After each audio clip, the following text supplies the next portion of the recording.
SKT와 KT는 대한민국 통신업계에서 가장 상징적인 두 기업입니다. 아닌 것 같다고요? 그럼 여러분은 평생 모뎀과 3G로 인터넷을 하는 지옥에 떨어지게 될 겁니다. SKT와 KT는 국내 통신 3대 회사 중 1, 2위를 다투는 양대 산맥으로 오랫동안 경쟁 관계를 유지해왔습니다. 둘 다 오랜 역사를 자랑하며 이동통신, 유선인터넷, 미디어 등 다양한 분야에서 한국인의 삶에 깊이 스며들어 있습니다. 이 말에 반감이 든다면 포인트로 영화를 보고 피자 할인을 받는 걸 한 번이라도 해봤는지를 가슴에 손을 얹고 생각해봐야 할 겁니다. 그런데 두 회사는 공통점도 있고 차이점도 있다는 사실을 알고 계셨나요? 그렇다면 SKT와 KT는 어떤 점이 같고 또 어떻게 다를까요? 대한민국 통신 역사는 1980년대 이후 급격히 발전했지만 SKT와 KT는 각기 다른 출발점을 가지고 있습니다. 우선 KT는 국가 소유의 통신 공기업으로 시작했습니다. 1981년 한국전기통신공사로 설립된 KT는 초기에는 유선전화 및 공중전화망 구축을 담당하며 대한민국의 주요 통신 인프라를 책임졌습니다. 이후 민영화를 통해 지금의 KT로 탈바꿈하며 상업적인 경쟁력을 강화해 나갔는데요. KT처럼 국내에서 공기업이 민영화된 사례는 꽤 많은데 대한항공공사가 대한항공으로, 담배인삼공사가 KTNG로, 그리고 대한중석이 워렌 버핏의 사랑을 받는 대구택으로 바뀐 것처럼 찾아보면 그 수가 많습니다. 반면 SKT는 민간기업으로 출발했습니다. 1984년 설립된 한국이동통신이 그 전신으로 당시엔 이동통신 서비스를 주력으로 제공했습니다. 이후 1994년 SK그룹에 인수되며 이름을 SK텔레콤으로 변경했고 휴대폰과 인터넷 서비스 등을 제공하면서 지금의 자리에 위치했죠. 두 회사 모두 성장 과정에서 변곡점을 맞이하며 지금의 위치에 올랐습니다. KT는 유선통신의 강자로 자리 잡은 후 인터넷과 IPTV 시장에서도 선두를 유지하며 유선망 중심의 사업을 확대했습니다. 특히 초고속 인터넷 보급을 주도하며 2000년대 초반 한국이 세계적인 인터넷 강국으로 자리 잡는 데 중요한 역할을 했죠. 이후 B2B 솔루션, 데이터 센터 사업 등으로 영향을 넓히며 통신을 넘어 디지털 플랫폼 기업으로의 전환을 시도하고 있습니다. SKT는 90년대부터 이동통신 시장을 장악하며 모바일 중심의 성장을 이루었습니다. 특히 2G에서 3G, 4G에 거쳐 5G에 이르기까지 이동통신 기술 발전을 선도했습니다.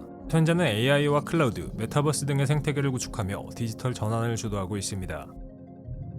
KT는 유선 기반의 강점을 활용해 IPTV와 초고속 인터넷, 공공 네트워크 솔루션에서 두각을 나타내고 있습니다. 대한민국 어딜 가더라도 KT의 유선 인터넷을 쓸 수 있는 건 큰 장점이죠. 특히 기가 인터넷은 대한민국 인터넷 시장의 패러다임을 바꿨다고 해도 과언이 아닙니다. 또한 기가지니와 같은 AI 기반의 스마트홈 디바이스는 고객들에게 새로운 생활 경험을 제공합니다. 말로만 TV를 켤 수 있다는 건 참 신기한 경험이죠. 또한 최근에는 BC카드나 K뱅크 같은 금융 서비스와 부동산 관련 사업도 자회사로 갖고 있습니다.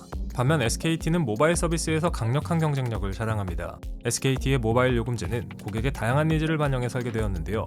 유선 인터넷은 KT에 비해 밀리는 편이어서 2023년 기준 KT에 뒤이어 점유율 2위를 차지하고 있지만 모바일 서비스에서 제공하는 멤버십이나 결합 할인 등의 서비스가 높은 인기를 얻고 있습니다.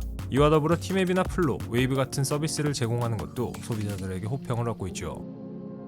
브랜드 이미지에서도 두 회사의 차이가 잘 나타납니다. KT는 공기업에서 민영화되었다 보니 기업의 이미지도 보수적인 편입니다. 최근에는 B2B 사업을 확대하며 기업 및 공공기관을 대상으로 한 기술 솔루션 마케팅에 집중하고 있다는데요. 오랜 기간 동안 이어온 신뢰가 가는 이미지가 지금의 KT를 잇게 한 중요한 요인 중 하나라고 할 수 있죠. 반면 SKT는 이동통신 시장에서의 강점을 바탕으로 젊은 세대와 소통하는 광고 캠페인을 자주 선보였습니다. 특히 5GX와 같은 캠페인을 통해 5G 상용화를 홍보하며 기술 선도 이미지를 강화했는데요. 광고 내용을 살펴보면 미래지향적이고 혁신적인 브랜드 이미지를 구축하려는 경향이 강합니다. 정리하자면 SKT와 KT는 각각의 강점과 차별화된 전략으로 대한민국 통신 시장을 이끌어왔습니다. 두 회사 모두 5G, AI, 디지털 전환 등 미래 기술에 투자하며 대한민국 통신 산업의 대표 기업으로 남아있다는 공통점이 있지만 KT는 유선망과 B2B 중심의 안정적인 성장을, SKT는 모바일과 ICT 중심의 혁신적인 생태계 확장을 목표로 한다는 차이점도 존재합니다. 결국 이 두 회사의 경쟁은 단순히 통신 시장의 점유율 싸움을 넘어 대한민국이 기술 강국으로 자리 잡는 데 중요한 역할을 해왔다고 할 수 있습니다. SKT와 KT에 대해 여러분이 가진 생각을 듣고 싶습니다. 댓글로 여러분의 의견을 알려주세요. 물론 U+에 대한 의견도 환영합니다.